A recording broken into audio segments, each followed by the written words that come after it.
আসসালামু আলাইকুম প্রিয় কৃষি ভাই ও বোনেরা। আজকে কথা বলবো কি টাইপের মালচিং ব্যবহার করি, কতটুকু বেড করি এবং সেটা কিভাবে বিছানো হয়, এটা কি সাইড দিয়ে লক করে দেয় না লক করে দেয় না সেই বিষয়ে কথা বলবো। তো আমি আসলে যে মালচিংটা ব্যবহার করি সেটা হচ্ছে আইরিশ কোম্পানির এই মালচিংটা ভালো। দেখেন প্রত্যেকটা এরকম আইরিশ লেখা আছে। মালচিংয়ের গায়ে কিছু একটু দূরে দূরে আইসটা লেখা আছে। তো আমি যে বেডটা করছি এই বেডটা হচ্ছে 2.5 ফিটের বেড। তো 2.5 ফিটের বেড আর মালচিংটা হচ্ছে 39 ইঞ্চি।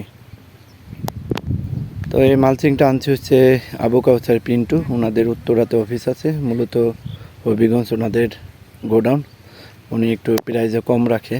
তো 5,550 টাকা নিচ্ছে 600 মিটার। এটা 39 ইঞ্চির, 3 ফিটের থেকে 3 ইঞ্চি বেশি।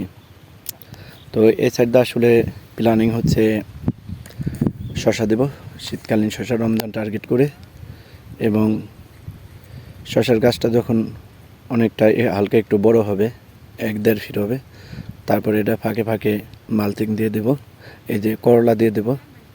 তো করলাটা ইনশাল্লাহ ইচ্ছা আছে এয়ার মালিক সিডের দুর্বার। তো এটা রেজাল্টটা ভালো দেয় এই সময় করলে পরে। তো আমি আসলে সাইড দিয়ে এই মালচিংটা পুরোপুরি লক করে দিইনি। অনেক সময় বেডে ঘাস থাকে, বেডে সার দেওয়া যায় না। তো আমি এগুলি টান্দে নিচ দিয়ে দেয় সারগুলো, সেক্ষেত্রে সুবিধা হয়। তো আবার যদি ঘাস না থাকে তাহলে আমি বেডেই সার দিয়ে দিতে পারি পানি দেওয়ার পর। তো অনেকে কী করেন যে মালচিংগুলো অনেক টেনে টেনে করেন, এগুলি টানলে অবশ্য লম্বা হয়। তবে আমি সাজেস্ট করবো আপনি যখন এরকমভাবে মালচিংটা টান দিয়ে লম্বা করবেন, তো লম্বা করলে কি হয়, এটার থিকনেস কমে যায়, পুরুত্ব কমে যায় এবং মালচিংটা একটু কার্যকারিতায় গুণগত মান কমে যায়, সেক্ষেত্রে কম লাস্টিং করে। আর হচ্ছে কৃষিতে যদি আপনি মালচিং ধরা খেয়ে যান তাহলে আপনি সফল হওয়াটা কঠিন। কারণ এর আগে আমি এগ্রোয়ান থেকে মালচিং আনি, ওই মালচিংগুলো কিন্তু আমার 20 দিন পরেই প্রচণ্ড রোদে ফেটে যায় এবং সেজন্য 60-70 হাজার টাকা বেশি লাগে। লেবার কস্টিং, ঘাস এবং গাছের গ্রোথ আনতে অনেক কষ্ট হয়েছিল। আবার সিদ্দিক বাজার থেকে কিনছিলাম, সেখান থেকেও ধরা খেয়েছি। তো ওই মালচিংগুলো ভালো ছিল না। তো আপনারা যদি কৃষিতে টিকে থাকতে চান তাহলে এই যে আইরিশ মালচিং ব্যবহার করবেন। এছাড়া আর একটা মালচিং আছে যেটা নেহাটা আবার বিভিন্ন জায়গায় নকল হয়ে গেছে। তো ভালো কোম্পানি দেখে যদি প্রিন্সিপাল পান, নেহা, যেমন গ্রিন ওয়ান সিডস, ওনারা ইদানিং এটা মার্কেটিং করে সারা বাংলাদেশে। তো ওখান থেকে প্ল্যানিং আছে পরের যে মালচিংগুলো সেটা গ্রিন ওয়ান সিডস থেকে নেহাটা ব্যবহার করব। তো নেহা প্লাস আইরিশ এই দুইটাই মোটামুটিভাবে ভালো বাংলাদেশে।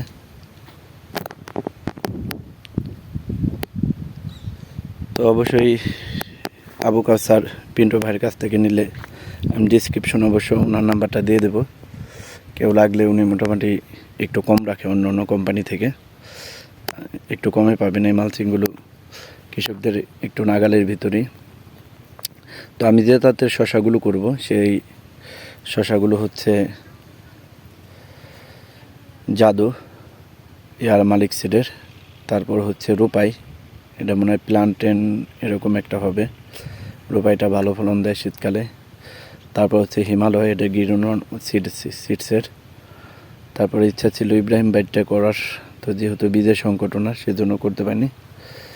তো এই সাইড দিয়ে আবার 2টা বেড আমি বিরাদিলের গ্যান্ডারি দিছি, প্লাস এর আগে ফিলিপাইন করছিলাম। তো ফিলিপাইনের থেকে বিরাদিলের গ্যান্ডারিটা অনেক মিষ্টি বেশি এবং সেই সাথে এগুলির গ্রোথ এবং ফিলিপাইন আখের থেকে বেশি হয়।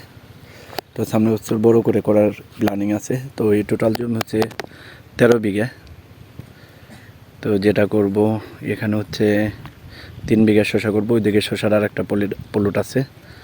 আর 3 বিঘা হচ্ছে মরিচ করব, 3 বিঘা বেগুন, আর 1 বিঘা ক্যাপসিকাম, আর 3 বিঘা হচ্ছে, আর 2 বিঘার মতো হচ্ছে ধুন্দুল করবো আপাততভাবে।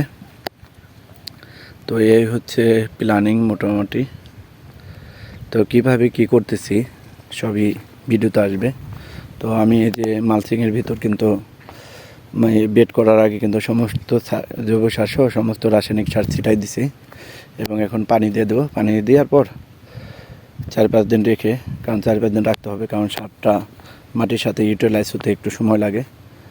এরপর আমি কালকে পানি দেওয়ার পর 5-6 দিন পরে বীজগুলো দিয়ে দেব।